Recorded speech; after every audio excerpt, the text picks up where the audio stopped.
ఎందుకంటే నాకు favourite hero super star Krishna గారు. ఎందుకంటే నేను కృష్ణ గారి ఫ్యాన్. అవునండి. మా తాడేపల్లిగూడెంలో నేను కృష్ణ ఫ్యాన్స్ ప్రెసిడెంట్గా కూడా చేశానండి. చేసి యూనివర్సిటీకి వెళ్ళినప్పుడు ఇంకా ఏదైనా సినిమాలు రిలీజ్ అయినా ఏమైనా ముందు అభిషేకాలు దండలేయటం, ఫస్ట్ టికెట్ తీసుకొని చూసేయటం, ఆ క్రేజ్ ఉండేది. సరే యూనివర్సిటీ అయిపోయాక మనం సినిమాలో యాక్ట్ చేద్దాం అనుకున్నాం. సరే ఒకసారి ఆయన కలిస్తే పోద్దని చెప్పి ఆయన దగ్గరికి వెళ్ళామండి. వెళ్ళంగానే అసలు నేనెవరో ఆయనకి తెలియదు. ఆయన సూపర్ స్టార్ కృష్ణ ఆయన.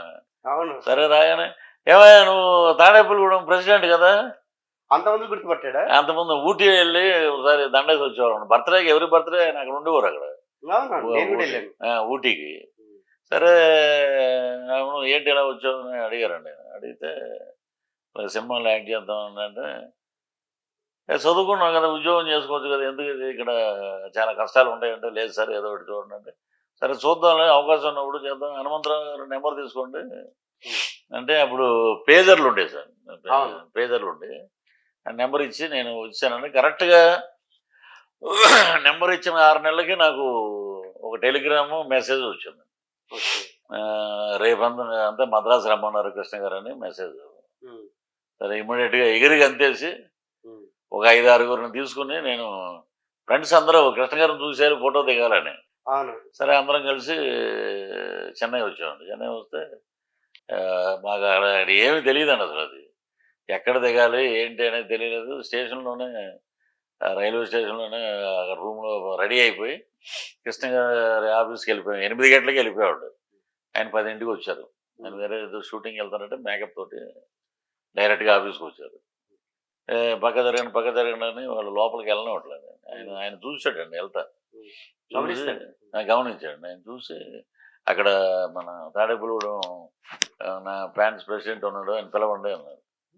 మొత్తం అందరూ వెళ్ళిపోయాం లోపలికి. అదే నిజంగా మహానుభావుడు. ఏ హీరోలు అసలు అలా రానివ్వరు దగ్గరికి. సో మమ్మల్ని చూసి ఎవరైనా వీళ్ళంతా అంటే, వీళ్ళందరూ మీ అభిమానులు సార్ అంటే, ముందు వాళ్ళందరితో ఫోటో దిగి టిఫిన్లు చేయించండి. సో నీకు మంచి వేషం ఉందయ్యా, ఆ క్యారెక్టర్ ఏంటనేది ప్రభాకర్ రెడ్డి గారు చెప్తారు నీకు. రేపు నేను అన్ని షాకుల మీద షాకులు అండి. రేపు మనం హైదరాబాద్ వెళ్తున్నాం, మార్నింగ్ ఫ్లైట్గా అన్నారు. నాకు అసలు ఏం అర్థం అవ్వలేదు.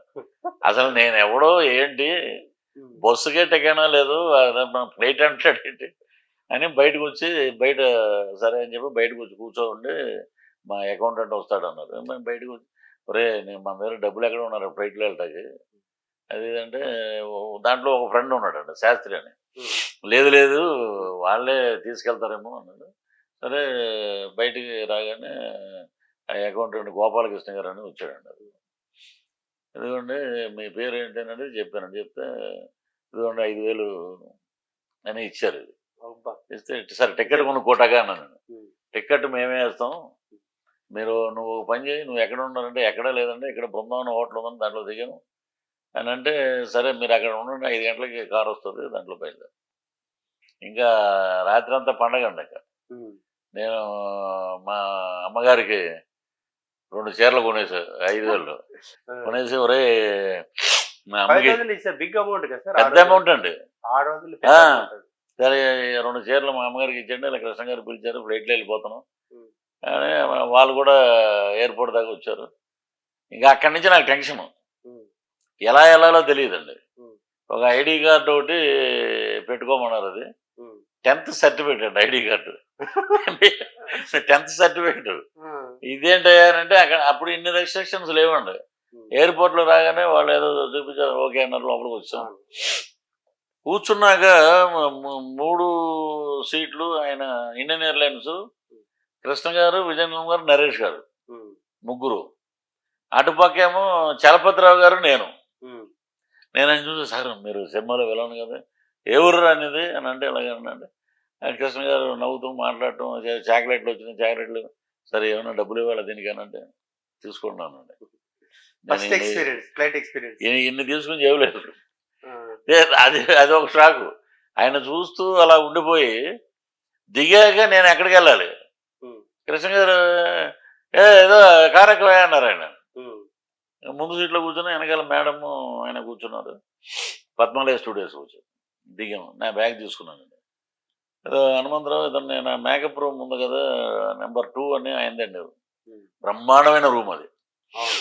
అలాంటి రూమ్లో ఇంచుమించు మన స్టూడియోలో ఇలా ఉంటుందండి అది. ఉమ్. ఆయన పర్సనల్ రూము, మేకప్ చేసుకుని మధ్యాహ్నం పూట రిలాక్స్ అయ్యే రూము, ఉమ్. బాత్రూమ్ అన్నీ ఉంటుందండి. ఉమ్.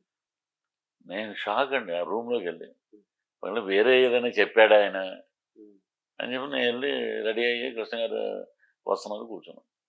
నెల రోజులు నేర్చుకోవా రామారావు గారు ఎలా చేయాలో ఏంటి అని వీడియోలు అయ్యి ఉమ్. చూపించి అలాగా కరెక్ట్గా నా బర్త్డే రోజున బొట్టు పెట్టాడండి ఆయన. అబ్బా.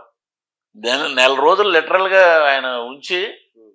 ఒక తన సొంత కొడుకులా చూశాడండి ఆయన. ఉమ్. ఆ బొట్టు పెట్టించి విజయనగరం గారు ఉమ్. కృష్ణ గారు మేకప్ మీనే నాకు మేకప్ వేశారండి. మాధవరావు గారు. వేసి అలాగా ఆ క్యారెక్టర్